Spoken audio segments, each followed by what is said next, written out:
আল্লাহ ঘোষণা করেছেন ফতহে মুবিনের কথা পরিষ্কার ভাষায় সত্য জনতা বলতে চাই 2013 সালে শাপলা চত্বরে আলেমুল মাইকানের রক্তে স্বাধীনতার ঘোষণা হয়েছে পাবশেহে ফতহে ঘোষণা হয়েছে এটা হয়েছে 2024 সালে আমরা শাপলা চত্বরে ছিলাম সেখান থেকে আমাদের উপর ঘুরিয়ে হয়েছে আল্লামা বাবুল সাহেব আকরাম নওজোয়ান মানুষ তাকে রিমান্ড দেওয়া হয়েছে তিনি সেখান থেকে হুইল চেয়ারে বের হয়েছেন জীবন কোনদিন শুরু হয়ে দাঁড়াতে পারেনি 2021 সালে যেই মুদি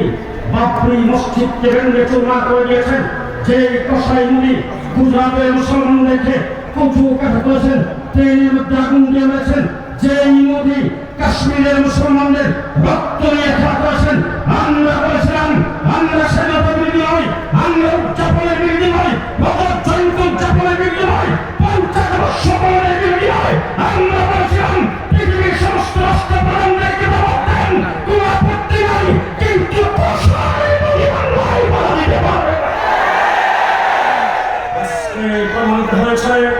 আজকে প্রমাণিত হয়েছে মোদি বাংলাদেশের বন্ধু নয় আজকে প্রমাণিত হয়েছে ভারত বাংলাদেশের বন্ধু নয় ভারত বাংলাদেশের বন্ধু হতো সেই শেখ হাসিনা লন্ডনে আশ্রয়ের জন্য চেয়েছে লন্ডন থেকে আশ্রয় দেয় নাই ব্রিটেন আশ্রয় দেয় নাই ইউরোপের কোন রাষ্ট্র দেয় নাই আমেরিকা থেকে আশ্রয় দেয় নাই যে মোদি যে ভারত শেখ হাসিনার মতো একটি বিশেষ জালেম লুটেরা সরকারকে যারা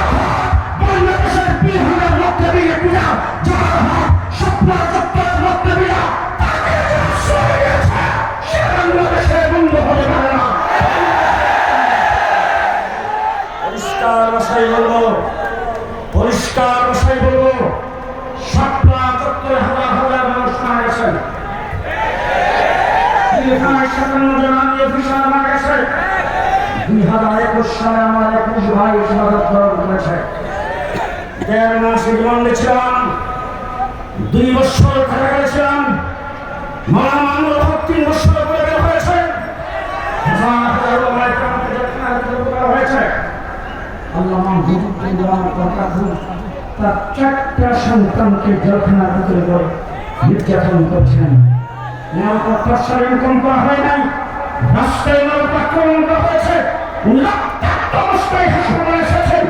এরপরও কোনোদিন মাথা মতো করে নাই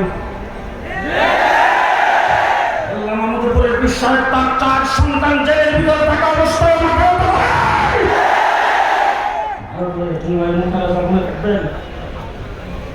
ওই অবস্থায় যারা চাকরি করে